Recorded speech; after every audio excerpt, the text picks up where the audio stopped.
जय हिंद दोस्तों, आप सबका अपना चैनल एम्बिशन ट्यूशन सेंटर में स्वागत है। आज मैं काव्य खंड को लेकर आया हूँ।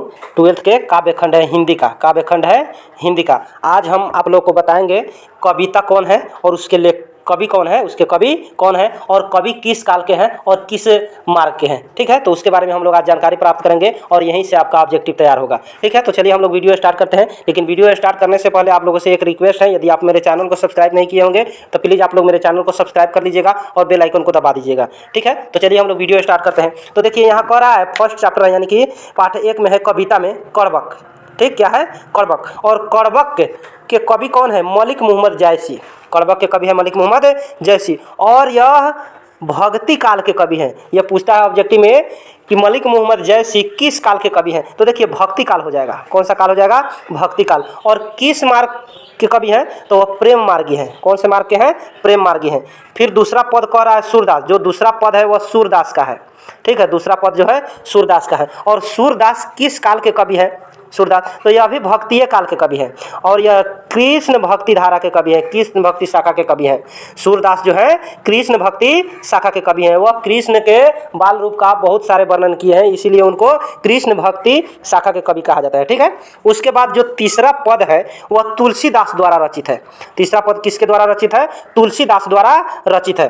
अब तुलसीदास भी भक्ति काल के कवि हैं। तुलसीदास भी भक्ति काल के कवि हैं और राम भक्ति शाखा के कवि हैं। पूछेगा क्वेश्चन आपसे ऑब्जेक्टिव में कि तुलसीदास किस शाखा के कवि हैं, तो तुलसीदास राम भक्ति शाखा के कवि हैं। तुलसीदास ने राम के ऊपर बहुत सारे जैसे रामायण रामचरितमानस ये सब वाला बुक लिखे हैं।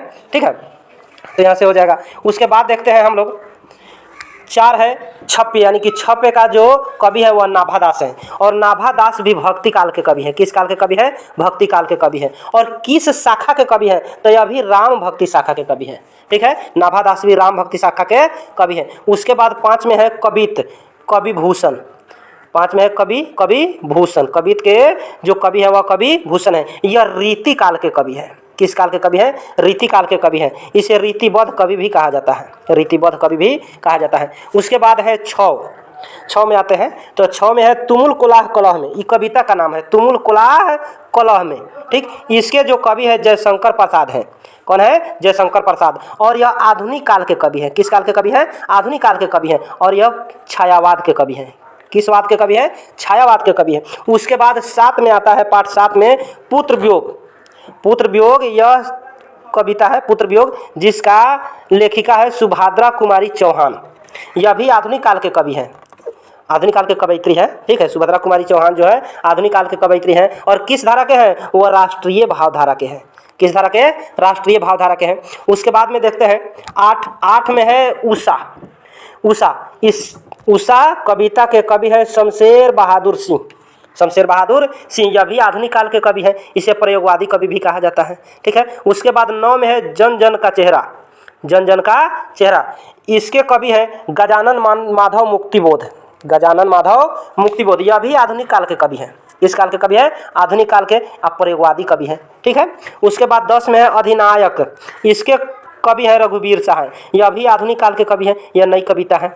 ठीक है, उसके बाद में देखते हैं हम लोग 11, जो 11 पाठ है। ठीक है, 11 नंबर जो कविता है 11 पाठ में, वह है प्यारे नन्हे बेटे को।